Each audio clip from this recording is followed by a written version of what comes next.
here's the thing. So there is this group at Columbia, and it is the Columbia, it's the young lawyers, it's the legal law guild. And they have written the following insane letter that I wanted to read you because the cops gave us a statement back. But these are not honest brokers, okay? I have so many papers and so little desk. Okay, it's the National Lawyers Guild, but it's the Columbia Law chapter of them. And these people are, to say far left would be very generous. They are complaining about the cops going into Hamilton Hall and reclaiming the hall that belongs to Columbia University and not these nutcases who are there. And they write as follows. I'm going to give you some highlights. Our team of legal observers tried to enter campus repeatedly. We remain stuck outside, facing a wall of riot police, unable to bear witness to the violence that was about to unfold. Hello, that's the situation of Jews on the campus of Columbia, not of your weird lawyer guild people. We felt a deep dread, knowing that without any witness, the police could do whatever they pleased. This moment eerily echoed the telecommunications blackouts Israel has imposed on Gaza. Oh my God. That's exactly what it is. Yes. You're kidding. Okay. No. Oh, they really went full Hamas. The police unleashed violence upon the unarmed students. One was thrown down a staircase and knocked unconscious. At least one cop fired his gun inside. All protesters were arrested. In prison, some had their hijabs ripped off by cops. Many were denied water. Some have been hospitalized. The letter goes after the trope of the outside agitator, calling it beyond tired. I'm going to get to the NYPD's response. To law professors. Tenured Columbia law professors enjoy some of the greatest job security in the world. Their response has been overwhelming, deafening silence. To those professors, you have forfeited the respect of your students. Denounce your virulently genocidal colleagues. Do something. They go on to say, on the safety of Jews. You guys are the problem, in case you haven't been told. Oh, we know. You're the problem. Okay. We have repeated to the point of exhaustion that the protection of Jewish students and faculty is a dangerous, flimsy pretext for Columbia's violence. Any Jew speaking out against genocide, Israel, or the U.S. war machine is not safe. To Jewish students, faculty, and trustees blocking divestment and urging the violent crackdowns on campus, you threaten everyone's safety. Yet you continue to claim to speak for all Jews. Keep our names out your damn mouths. Okay? It says that? They didn't say damn. Yeah, it does say keep our names out of your mouths. No Jew is safe until everyone is safe, and no Jew is free until Palestine is free. These people are off their rocker. These are not I hadn't read that before. It's crazy. And so the NYPD decided to respond to this, giving us an exclusive statement. All right, hold on. It's very long and we're going to post it, but I'll read you the highlights. Let's discuss the facts. The allegations outlined by this Columbia Law student group are scurrilous, deceitful, and have absolutely no basis in reality.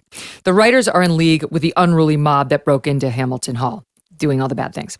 The protesters illegally locked themselves inside, securing the doors with clamps, heavy-duty bike locks, chains. They disabled interior surveillance cameras so that their criminality could not be documented. I'm just giving you highlights here. Every police officer on the scene that night had a working body-worn camera, and everything was recorded. Also recorded, a protester dramatically rolling himself down the wide front steps. His flop of a performance was worth, at a minimum, a yellow card from a professional soccer referee, or at most a gold statue from the Academy of Motion Picture Arts and Sciences. At the end of the night, no injuries had been seen or reported.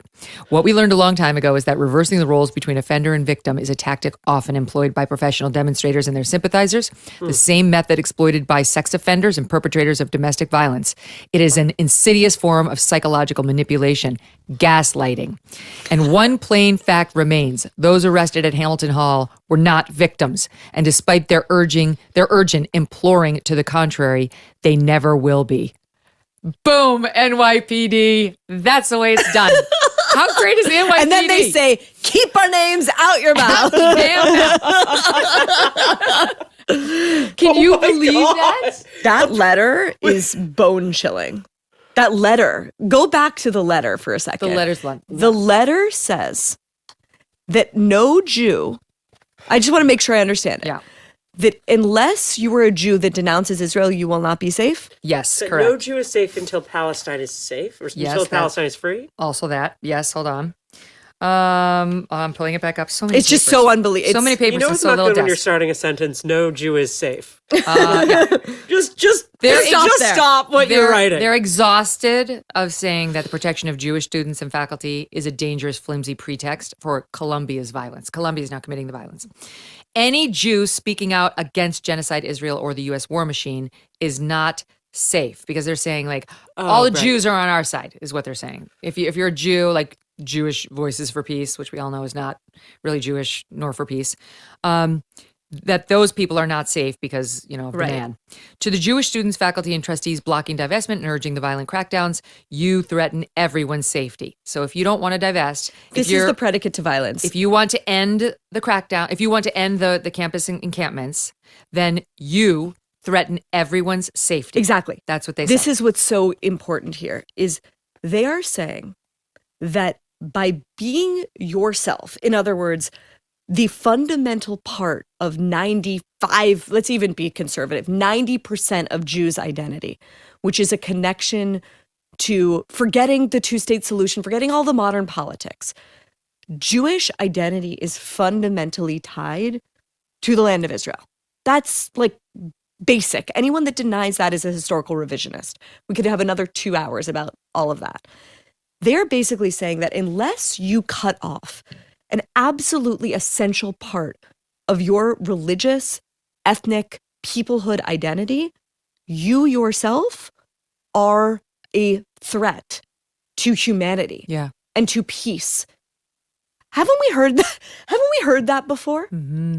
I mean, the historical echo of this is just, it's just so scary to hear that in 2024 because it's just a predicate to violence. They're justifying their revolutionary violence by saying that in order to stop this thing that we have declared a genocide, which is actually a just war that was started by Hamas, the way that we solve that problem and make the world safe is by essentially a modern forcible conversion of Jews out of Zionism. And so the very same bargain that was put to Jews in other times and places, right, where back then there was no state of Israel. So it was, hey, you want to remain a Jew and safe in the Soviet Union? No problem. We're a communist society. You have to renounce God and your religiosity. Now it's, you want to be safe and be a Jew in progressive 21st century America? No problem. You just have to denounce the state of Israel. That's right. It's the exact same bargain. Again, it's just the terms of it are different. All right, so let me add this. The original post from the Columbia group was first reported, as far as we know, by National Review, Bucky Fellow, National Review's Buckley Fellow, Zach Kessel. That's how we found it. Like to give credit to the Love that. He's news very sources. Yeah. Did you know Fast Growing Trees is the biggest online nursery in the U.S. with more than 10,000 different kinds of plants and over 2 million happy customers? And now you can grow lemon, avocado, olive, or fig trees. They have houseplants too.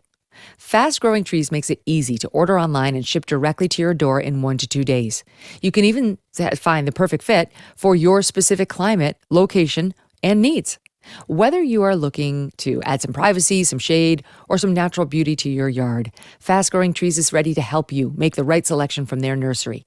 And right now, they have some of the best deals online, like up to half off on select plants and more. Viewers get an additional 15% off when using the code Megyn at checkout. That's an additional 15% off at fastgrowingtrees.com using the code MEGYN at checkout.